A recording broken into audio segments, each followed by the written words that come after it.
All right, so that, of course, those are some of the reactions that have, of course, come in as things stand at this moment. Ananya, this is an election that is going right down to the wire. We are again back, that era of politics where coalition governments could perhaps become, the manner in which the governance in India could be done. Because at this moment, the BJP on its own does not appear to be anywhere near the majority mark. It is trailing significantly. It is in the 230s. And without a clear majority of 272 on its own, it'll be really, really hard for it to, in fact, keep its allies with its flock. Because anyone who wants to become a kingmaker, like, for instance, the TDP chief Chandrababu Naidu would want to extract his pound of flesh. Mr. R.K. Upadhyay, if I can bring you in on this. This is an election that no one predicted. A lot of people were talking about discontent. A lot of people were talking about how things were not going well for the Bharatiya Janata Party during the course of the voting. But once the exit polls came out, they were giving the BJP a landslide, a tsunami of a victory. But things as they are panning out, this is a huge, huge disappointment for the BJP in the core states, where it was hoping that it would win big again. I think, I've been thinking for the last 1 hour as to what would have gone wrong for the BJP in UP, especially Uttar Pradesh, a state from which Prime Minister Narendra Modi has won, and in the last 3 elections they've done extremely well. And if it has gone, so bad, then there must be some reason.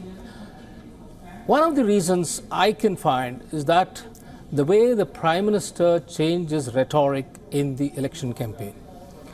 After the third phase, suddenly he did it from the second phase. He did it right from the minute there was a low voter turnout. The second phase's rhetoric was very different. I don't know what triggered his mind. For 10 years, he has been talking about Sabka Saath, Sabka Vikas, Sabka Vishwas. I think he just broke that with a kind of series of attacks he did on the Congress, saying that you are indulging in appeasement politics, and then repeatedly blaming the Muslims, claiming that they are grabbing the reservations meant for OBCs. Probably this did not go well with the Muslims, definitely, and also I think sections of Hindus, they also would have not liked the way the Prime Minister was attacking a community. And it's not a small community, it's a 15% across the country, and in UP there's about 18 to 20%. And then West Bengal, where also the BJP is not doing as well as they expected. West Bengal has about 33% Muslim population. I think, see, the Prime Minister's, stand is, okay, I'm not discriminating on the basis of... let me just interrupt you there. There are some reactions that are coming in from West Bengal. Let's listen to them. আমরা পুরোপুরি তাদের শুভেচ্ছা এবং সাদর আমন্ত্রণ জানাচ্ছি।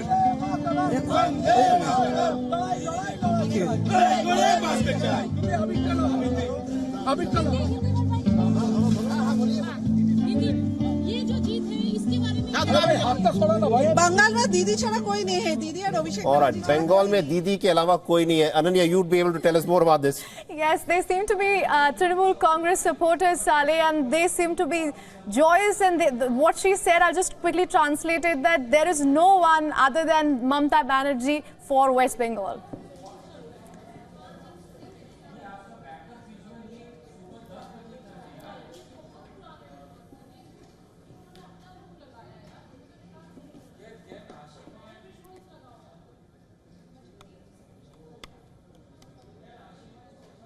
All right, we will be tracking what's coming in from West Bengal. But for now, let's take a look at the trends for the 543 seats that are in at the moment.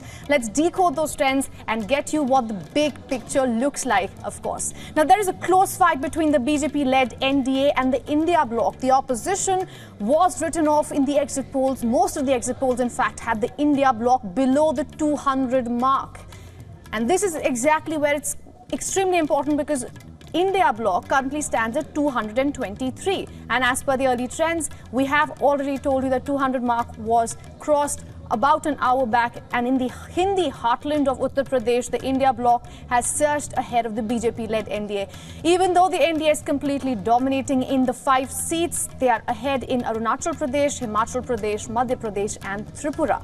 The Congress-led UDF in Kerala is heading towards victory, while the DMK is ahead in the southern state of Tamil Nadu. In fact, we got you some visuals of DMK supporters celebrating already, almost like they have already formed the government. These are the trends now, and counting is still underway, and the picture may very well change or not change. It's too early to say. Saleh? Absolutely, Ananya. This of course, is a huge moment in Indian politics, because no one, at this point, none of the pollsters put out this figure. The Congress party was pretty confident. They were pretty upbeat. Mallikarjun Kharge came out and said, do not take these exit polls seriously. It's complete rubbish. The Congress-led India Alliance would, of course, win 295 seats. And they're not near 295 seats, but they are at this moment at 222. The NDA is the one that is leading, but this is a big sort of a thumbs down that appears to be given by the people of India. Mr. R.K. Upadhyay, there is a... I would like to continue with a little bit about the Prime Minister's, why this thing has gone down. You see, one of the things he prided on was that his government never discriminated on the basis of caste or religion while distributing rations or giving benefits to the people, the Nal Jal scheme or the health scheme, whatever. He said all of them have got, whoever has applied have got. And then we have not discriminated on the basis of caste or religion.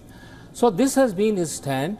But then I think the repeated attacks on the Muslims, saying that you are trying to grab the reservations meant for OBCs. But did they do it? I mean, it's some governments which might have done it. And I think this was, perceived as some kind of an attack on the Muslim self-respect. I feel that the Muslims community felt that their self-respect was, you might be giving all this freebies, but that's not what I'm here for. Right. I also need respect in this country. Mr. Upadhyay, if I could so put probably I think that was one of the reasons why they're doing so badly, not only in UP, but also in West Bengal, which also has a sizable Muslim population. Right. Mr. Upadhyay, if I could put you on the spot and ask you this, since you make that analysis and you've been telling us that how you've been thinking about why the BJP is in the state that it is right now. So I want to ask you, the reason the BJP is like this, and in case the defeat continues, do you think Prime Minister Modi has nobody to blame but himself? Well, I think he has to take a large measure of blame, because I think he started this trend, and some of his colleagues also picked up.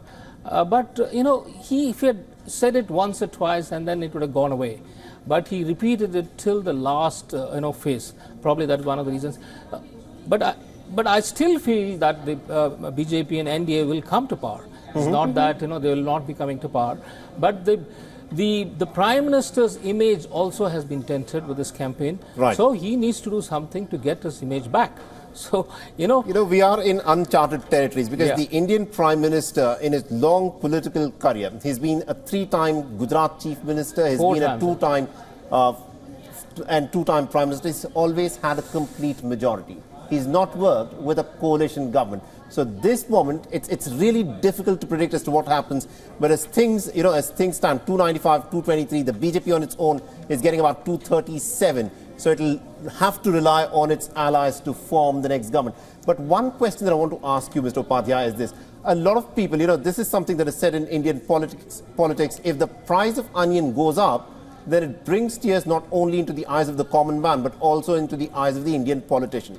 But the Indian Prime Minister in the last 10 years, despite the inflation that we saw, and despite the rural distress that we had witnessed, he managed to hold on to his core constituency. But that seems to have changed at this moment. So the question is, has onions prices and unemployment, have they again become relevant in Indian politics? I don't think so. See, this government is able to control the prices well compared to many other economies. And in fact, even the economy has done exceedingly well. Tomatoes have become more expensive than apples just last year. See, tomatoes were selling at 240 rupees a kilo. Yeah, so the 1 or 2 vegetables don't make a difference. But I feel that, in managing the economy, this BJP government has done exceedingly well. And then when it comes to, when all other countries are struggling, it is Indian economy which is, shining this thing. But then probably he has lost the narrative when it came to internal politics. He was trying to go overboard over certain issues. Probably that has really not gone well. Do you think it's a question of narrative, or do you think it's a question of, one of the defining images of Smriti Irani when we talk about in Indian politics was her sitting with that cylinder saying that, look, the price of a gas cylinder, which every housewife relies on, has gone up more than 400. Now, under this government, the price of a gas cylinder is 1,200 rupees if you're not getting the subsidy, because that seems to have hit home, and that's an issue which seems to become relevant again in India.